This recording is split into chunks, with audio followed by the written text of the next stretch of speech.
Oh Hello? boy. We going? I think we are. Hey, let us know when we're live. Oh, welcome everybody for the Tespa training grounds.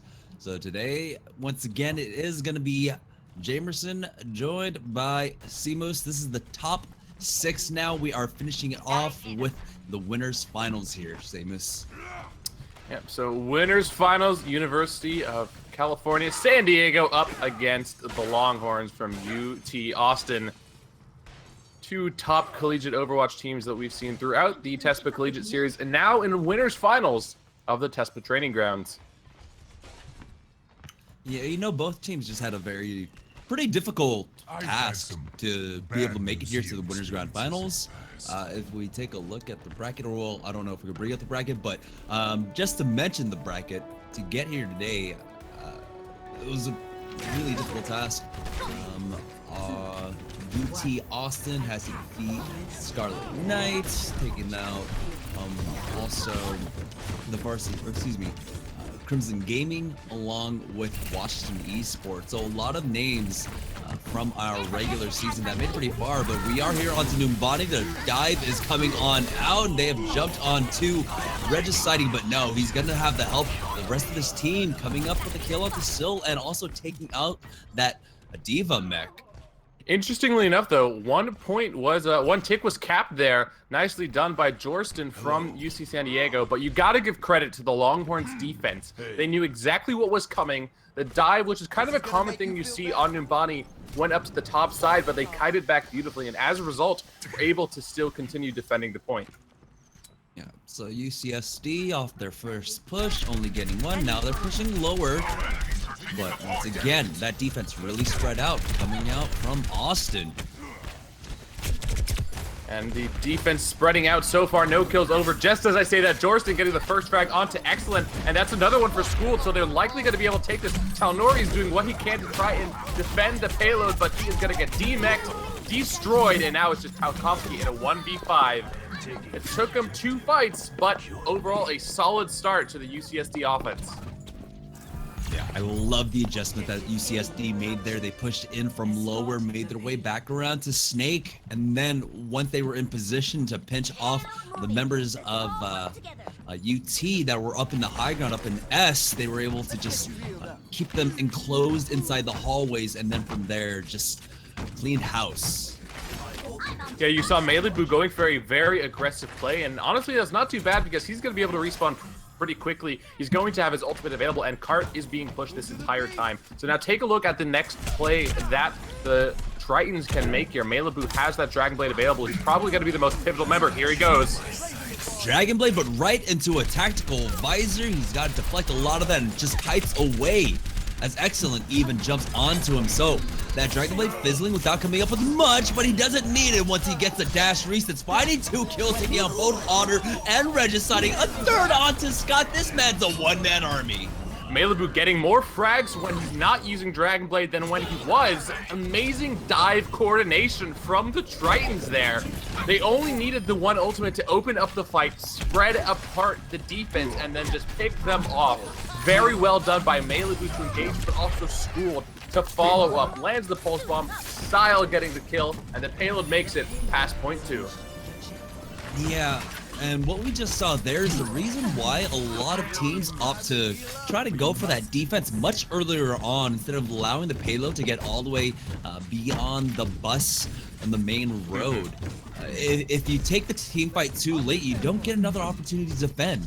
Yeah, it is really difficult. That's why you see teams trying to go aggressively. Malibu finding another kill. Swift strikes in, gets out the hook onto Excellent. Oh man, the defense crumbling now. The Longhorns are in a 6v4. They have to stabilize, but they might not get the chance. Malibu dropped so low, Biotic Nade dropped onto him, but this time, with that Dragon Blade, he picks up 2 kills. And yesterday, we saw Syl coming up huge for the team. Today, it's Malibu. Sound barriers coming on out. Here's the self-destruct. Janora, is it going to connect? It does onto Otter and Regiciding. We've got the whole hunt coming out, pushing back Excellent, but still, he gets the kill onto Chalkowski, and it's been only UCSD on the kill feed. This has got to be one of the most devastating Numbani offenses we have ever seen in the Tespa competition across the training grounds, across the TCS, across the summer series. Over 4 minutes remaining. Fantastic job by UCSD. They had a little bit of trouble on that first fight, but from then on, they put their feet on the gas and did not let up. And Jamerson, this is a best of 3 series, but honestly, a performance like that can really get on your mentality. You know, you have to be able to bounce back from this if you're a Longhorn, because it's going to be a couple of games till they make it. So let's see if they can come back and find themselves to deal with this offense, because not only do they need to cap, but they need to cap with some time to spare. Otherwise, I would expect UCSD just be able to run over them on their next offense. 4 minutes and 11 seconds left. That's 11 more seconds than you start off with at the beginning of this map. And so they've got a monumental task ahead of them. It's going to be very difficult for Austin here. And we've seen there has not been a lack of tilts in the professional scene. Will UT Austin be able to regain the composure, regain their mental, as the Koreans like to say, for this map? Well, I will say the Longhorns, I mean, they are just as experienced as UCSD is in terms of having tournament pressure.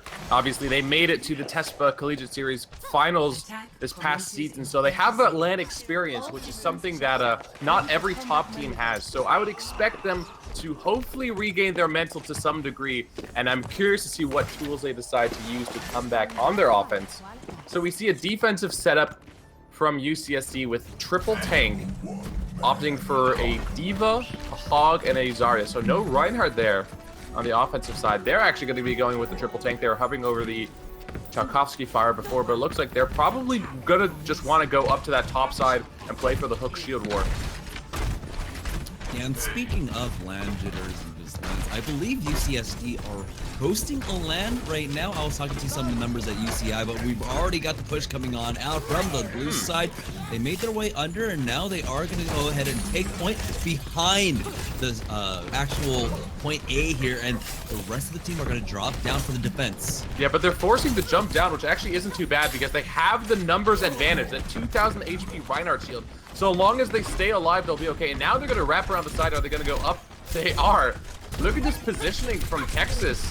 Really interesting strats coming out. Now they have the high ground. And if any of you have seen Star Wars, that should work out in their favor. This time Malibu is on that Diva, so he's not going to be able to be that high impact Genji as one kill already comes on out. Woody's route up down, the Diva mech also down. Great biotic nade allows Sil to get a kill onto Tchaikovsky, and excellent just getting focused down here. He's got to be careful. And still, not a tick on the board yet for Austin, but here comes a tactical visor coming up from Modern Water just to clean up house, but Malibu has that defense matrix to eat it mostly up. That positioning there for the Longhorns was impeccable. Scott was able to heal with relative impunity while all the tanks on the floor were trying to contest the point. That being said, though, even if your positioning is great, if you're not actually converting the kills, your offense is not going to be able to do anything, and the Tritons completely shut them down. We even saw Otter Water try to go for that tactical visor at the end there, but most of his team was already dead and it was essentially negated. So now resources in favor to the Tritons, and they've been taking down this timer. They're gonna have that nano nade. Hook comes out, Sil once again connects onto Tchaikovsky, and they're gonna go ahead and back off UT Austin. That really shouldn't be happening if you've got a Reinhardt shield, you know? That's Sil finding the hook there is well done, but a little bit of a misstep there from Tchaikovsky. Stepping out too far without his shield up means that he gets taken advantage of, and this is just more time ticking down. Even if Texas is able to take this first point, they've already lost so much time by now, James.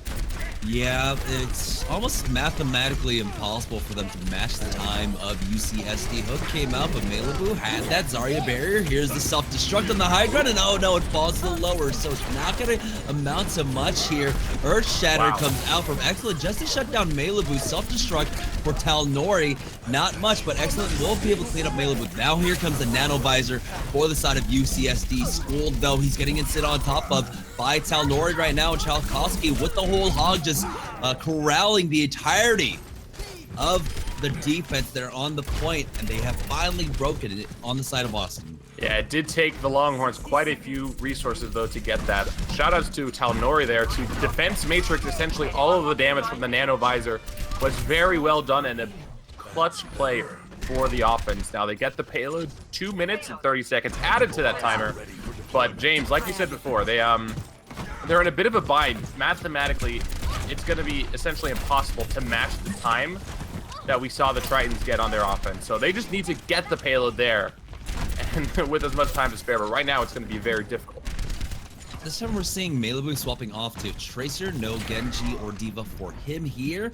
Got a little challenge by the Soldier 76, trying to force Schooled out. And Otter and Water's got that Nano Visor. They're gonna go ahead and engage with the sound barrier, but a hook comes out from Syl. Otter and Water will go down. Graviton Surge connected onto 3. They're gonna be able to clean up. And this is gonna be the defense that we were looking for. Syl is an absolute monster. Yesterday was my first experience watching this player, and today he is performing just as well. Fantastic stuff there to hook Otter while he was trying to go for that play and just completely negates it, gets the kill, and now the defense has all the pressure in the world. They used a couple of resources for that last fight, but honestly, looking at the Longhorn side, they don't have many ultimates either. No, they've been a little bit desynced in ultimates for quite some time now, so the tank ultimates right in line with each other, all of them sitting at about 70-80%. Charge came out, excellent, not able to connect anything. Now that he's out of position, Schooled pushes forward. He's got the Nano Visor right on top of Otter and Water. Will finally be able to get the kill as Malibu gets that stick onto Chalkowski, taking him on out. Now man advantage going in favor of our UCSD squad, and School just cleaning up the entirety of the squad until Syl finally comes in to say, I want to take part in the kill feed. You mentioned before that the offensive side right now is looking kind of scattered, not really together, not coordinated in terms of their ultimate use, and that was reflected in that last fight as well. The sound barrier opened up the fight, which is okay, but they didn't get anything for it. And then Earthshatter was used by Excellent after 2 of his teammates already died. So they're gonna jump back into this right now. Chalkowski finding the first frag. It's a 6v5 now. Ooh, great sleep as well. They could kill the enemy Lucio. Yeah, Lucio right out of position, but he has that Zarya barrier to keep him alive the entire time. Though Schooled was trying his best to hold the high ground, but it was up against 3 members of UT Austin, and now Whole Hog coming up from Chalkowski just to zone everyone off the point, and that will allow Austin to cap that checkpoint, but they've got 2 minutes and 20 seconds to try and complete out this map. And normally 2 minutes and 20 seconds wouldn't be too bad of a time to try and end the map. However, considering they're already at a deficit in terms of time bank, it's not a great position to be in if you are a Longhorns fan.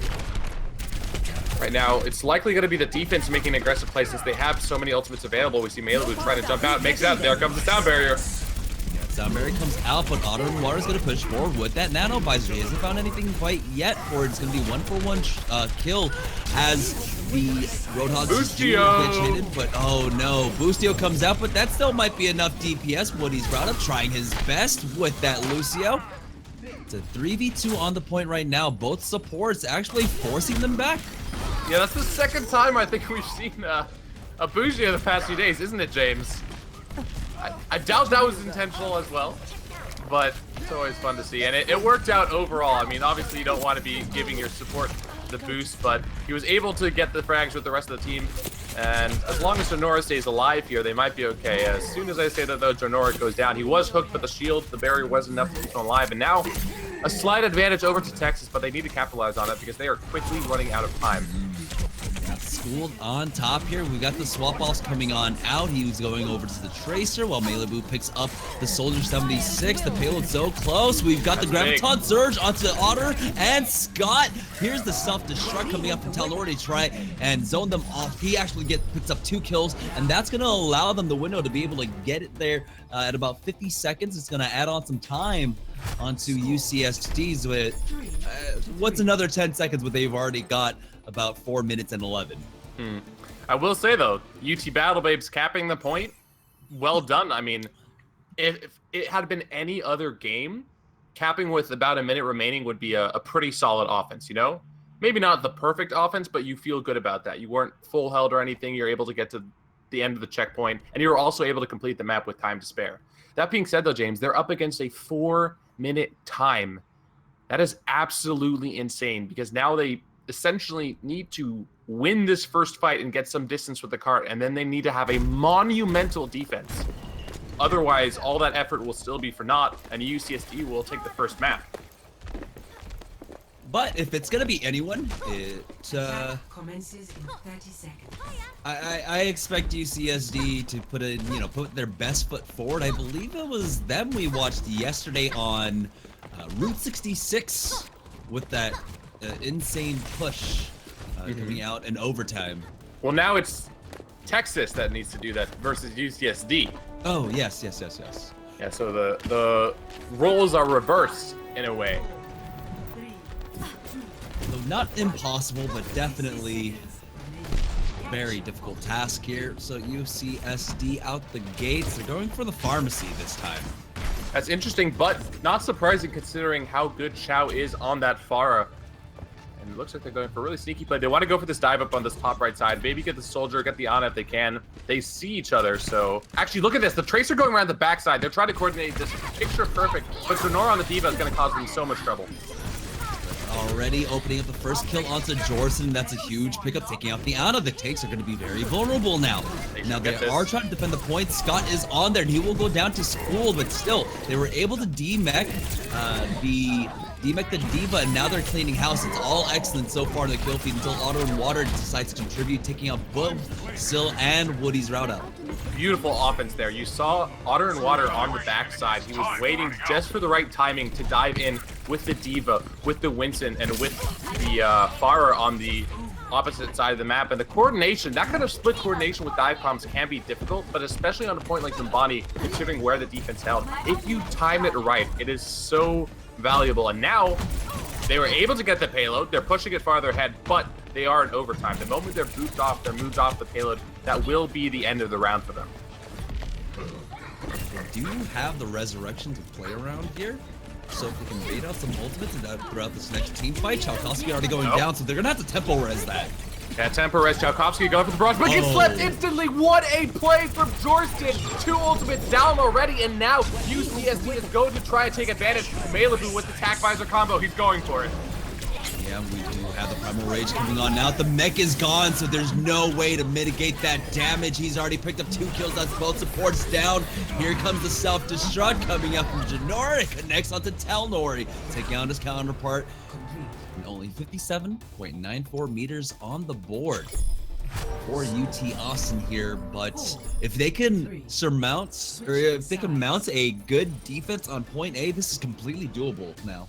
It's doable, but still very tough. And I want to go back to that play made by the UCSD defense. Their aggressive play forced out the ultimates from the Longhorns. The Longhorns were trying to, maybe set up a good res play, trying to get multiple members in it. They were waiting a little bit, playing a little bit patiently. And because of that, we saw the aggression from UCSD. As soon as they killed the Pharah, they forced out the Resurrect. That's the one ultimate advantage. And then the sort of pressure led Chalkowski and the Longhorns to try and go offensively. He went for a barrage, instantly got countered, and that meant that all the ultimates basically were down. And it was a perfect situation for UCSD to come back and win that team fight. So really well done, but now we look at their offense. Like you said, it's possible that the UC Longhorns still win this, but they are going to need to play out of their minds because it's 4 minutes and 27 seconds to get this first point. That's more time than you actually start the game with. I'm surprised that they're planning to play this a little bit more standard on the side of UT Austin. When you have a 4-minute defense, we see a lot of teams opting for what people would consider more cheesy defenses, bringing out the Torbjorns and Symmetras, but instead, they're just gonna have that very flexible, mobile defense. Yep, they want to play this as standard as it goes. Tracer coming around the backside. You see Excellent dealing with Malibu. Malibu does have Orb of Poverty, but look at this. Time is being capped right now, and there we go. The Tracer on the backside is going to maybe get the kill on Scott. Scott take it very low. 3 members are trying to deal with School's Tracer now, but that means the point is completely for UCSD's taking. Yeah, Talnori and Chalkowski both down still coming in. Another hook takes out Excellent, and already huge man disadvantage as Regiciding was the final person to go down. and no resistance there on point A effectively. And so they're gonna have 3 minutes and 30 seconds just to get this payload pushed up 58 meters. Yeah, at this point it would be a bit of a miracle if the Longhorns were able to come back from this, but it's still possible. And credit to school there. They actually went for a very similar play that the Battle Babes did in the first round of their offense just now, but they didn't really anticipate it, and as a result, the Tritons were able to easily get a kill, and just poke damage getting the kill to Malibu. The pulse bomb coming in, and another kill over. That's a 64 now in favor of the defenders of Geisel. I think this might just be the round, James. Yep, just a few more meters, 11 to go. They're trying their best. Chalkowski and Regiciting just could try and contest the point, but now it's just down to Regiciting. Just a lone Lucio. Talnori comes in with the mech, but the self-destruct, and that is going to be UCSD taking map number 1 up against Austin. And in fairly convincing fashion. You have to give credit to UCSD because they had basically one moment when they were kind of slowed in their very first offense 15 minutes ago, but from then on, they were really never stopped at all. Not at all, not at all. There was very little resistance at all. They were able to make it through the street space here in Numbani with relative ease. There was only one real defense, which is why we see teams going for that kind of spawn campy defense here, so they can have a second opportunity to try and defend that first checkpoint. But too much ground was given up on the side of UT Austin there. You know, they're kind of at some point you do have to take the initiative and try to set the tempo of the match yourself, but it was all San Diego. It looks like Lijiang Towers is going to be our next map, Samus.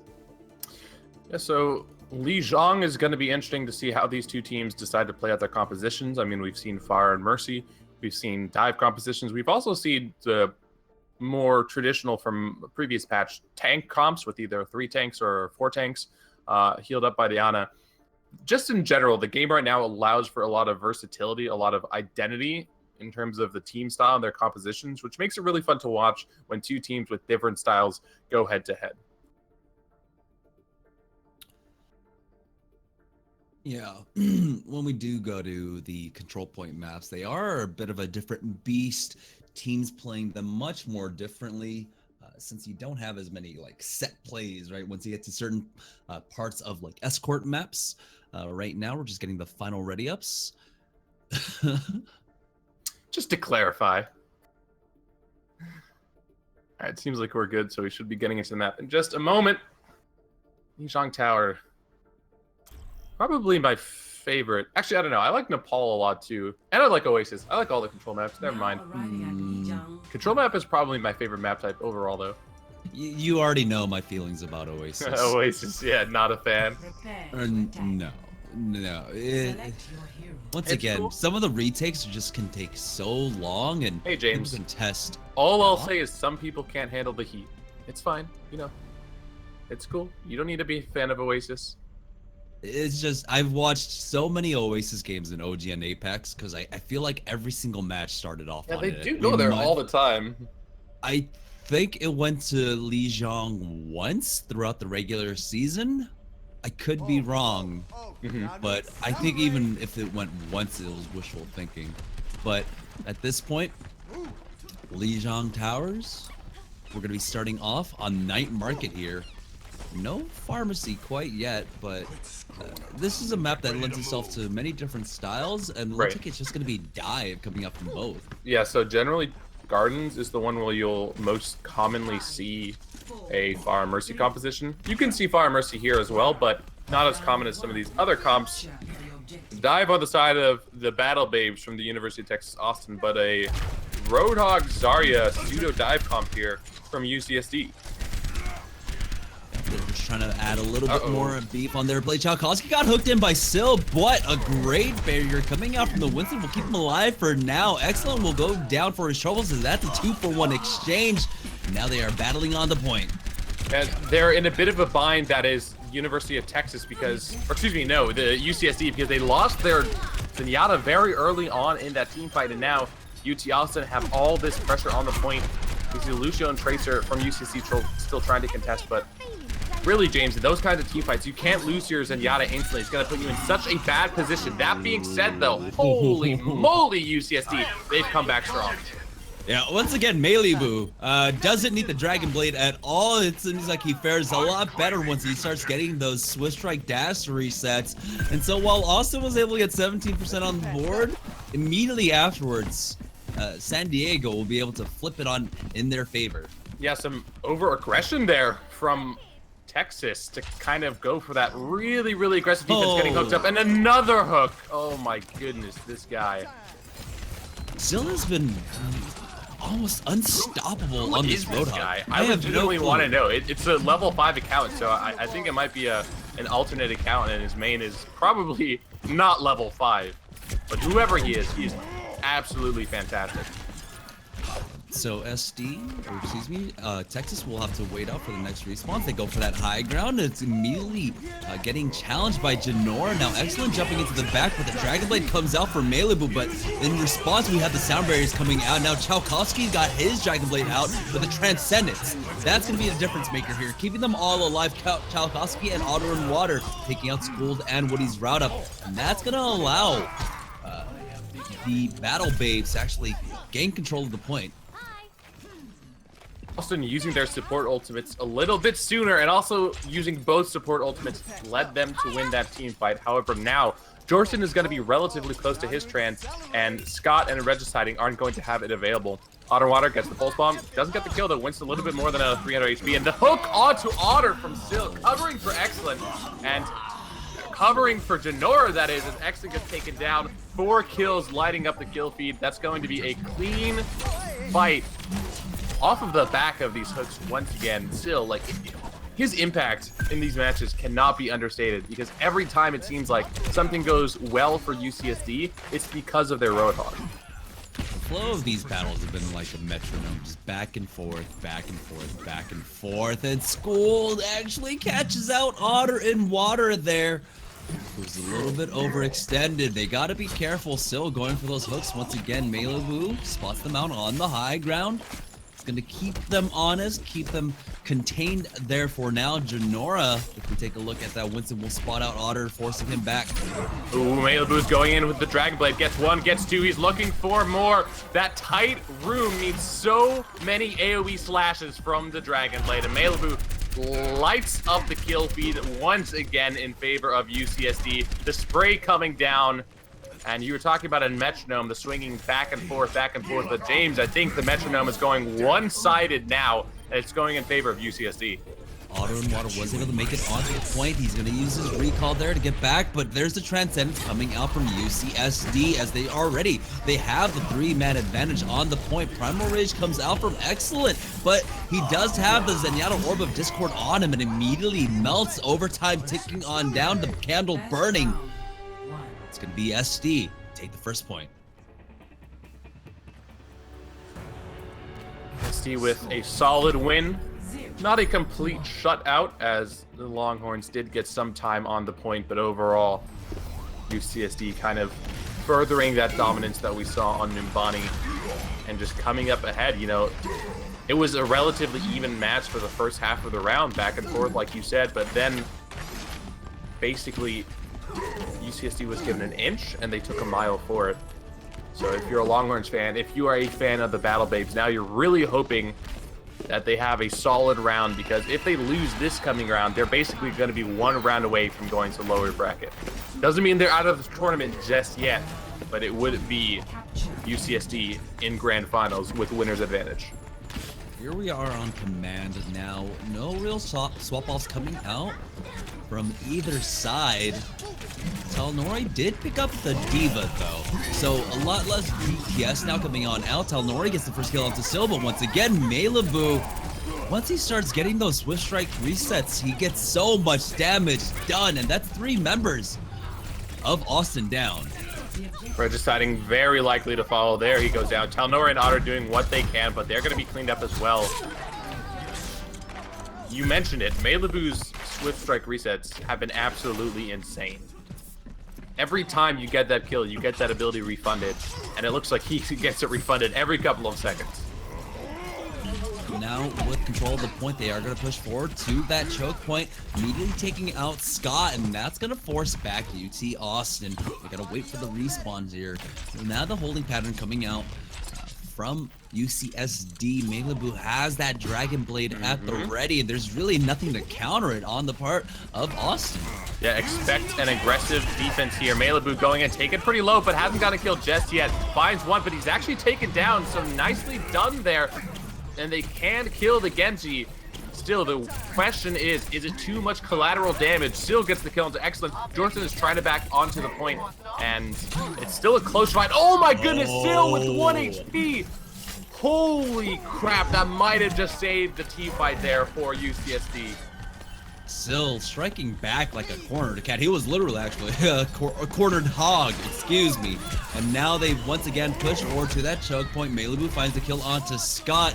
And the UCSD, they had their, or excuse me, Austin had their window of opportunity, but now it is starting to close. Yeah, Still is not a cute little piggy. He is a wild boar. And another team fight over to the Tritons. They're going to have 4 ultimates coming up. They're playing this aggressive style defense, so they really give the enemy team no quarter. This could be the last fight of Control Center.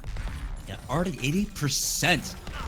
It seems like it happened so quickly here. Excellent tries to make his way on in. Sound barriers coming out from both sides. Primal Rage getting committed by Excellent here, and that's going to give them the man advantage so far. Chalkowski with that Dragon Blade. That's his Patronus, the Dragon. He's already got 2 kills. Another Swift Strike reset to get the frag onto Sil. And finally, Austin will be able to flip it back in their favor, but 97% already secured by SD.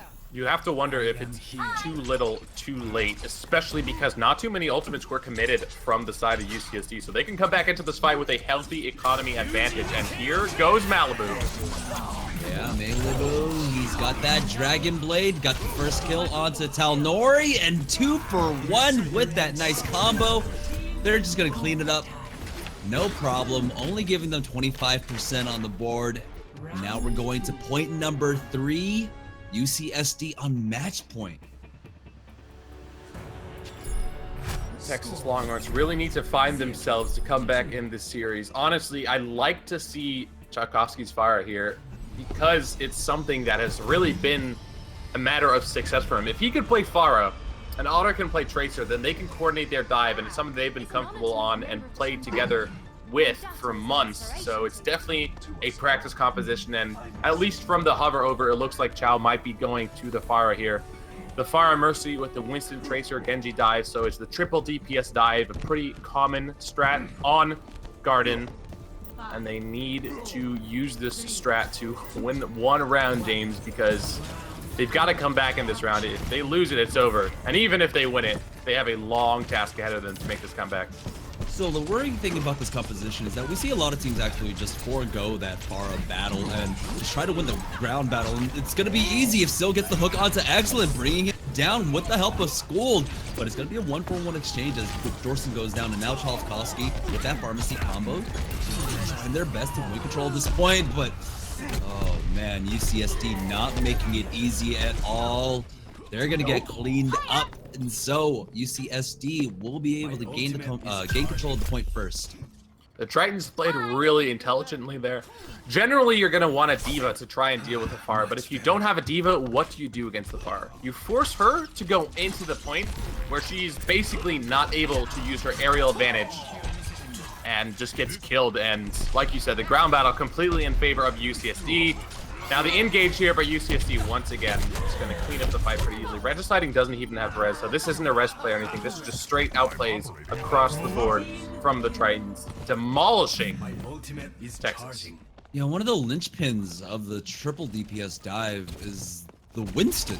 Every time he jumps in, he has to do it safely, but he can't when he's up against Sil's Roadhog here.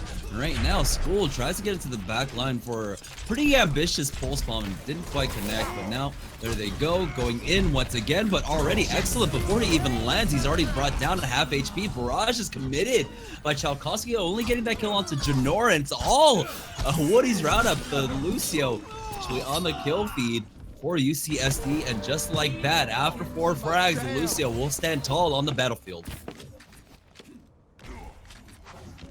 Woody's showing off those slight buffs to the damage potential Lucio can provide. Another clean fight for UCSD. We see the engage. They're playing so far up off of this bridge now. They're not even letting them get in. Winston's going to try and jump in, but he gets taken down, and now School is on the backside. They forced the one-man resurrect, which honestly is never really worth for the Winston. I think it was more to try and keep the Mercy invuln in that fight because the Dragon Blade was right on top of her. Dragon Blade coming out for Chalkowski this time. He hasn't found anything quite yet. Excuse me, not Chalkowski, for Talnori. They will be able to flip the point off of that, but still, it is heavily contested. Otter and Water trying his best. Fancy Feet coming out here, but now the rest of the members starting to converge on in. The Pharmacy to try and contest for this last point, but now it's flipped back over in favor of UCSD. Excellent is going to go ahead and use that Primal Rage, but he's getting batted back by that whole hog, and he has not had a fun game at all. Still, just shutting him down consistently, and so that's going to be UCSD waiting at the top of the hill there, while Texas are dropped down to the lower bracket. And play of the game is going to be over to Malibu's Genji. Definitely my MVP in this match, and just taking a look at all these kills he's getting with the Dragon Blade. The scary thing, oh my goodness, the scary thing about this UCSD squad is that they have multiple members who can go off. They have Syl, who makes massive plays. They have Malibu, who makes massive plays. And then they also have Schooled, who's been a little bit under the radar so far. But all three of these DPS in conjunction with their supports just can show up huge no matter what the round, no matter what the map. And it's done so well for UCSD so far because, James, they're going to be in the grand finals of the Tespa Training Grounds on winner's side. They have not lost a single match. Not at all. I mean, it's so hard to shine, right? As any other player on UCSD when Malibu and Syl are just these spotlights, and basically that makes everyone else kind of just like Christmas lights on a tree, right? It's like Schooled, he's had his important roles on Numbani when he was on that Soldier 76. We saw his tactical visor timings were absolutely impeccable. Once the Diva mech was gone, he would be able to push forward with it and pick up multiple frags. I think there was one where he got 5 out of 6 frags in one team fight. And so he has his place in the team. When it comes down to Lijiang Tower, you know, it is a deathmatchy kind of style. And that's where you see the flankers and more of the high impact players like a Genji be able to shine. So everyone doing their job on UCSD, and they're going to be waiting their opponents as they get to take a nice hour and a half break. But speaking of break, we're going to take one ourselves as we set up the next lobby, guys. Once again, this is the Tespa Training Grounds final arena of the spring season. Don't go anywhere, guys. We'll be right back.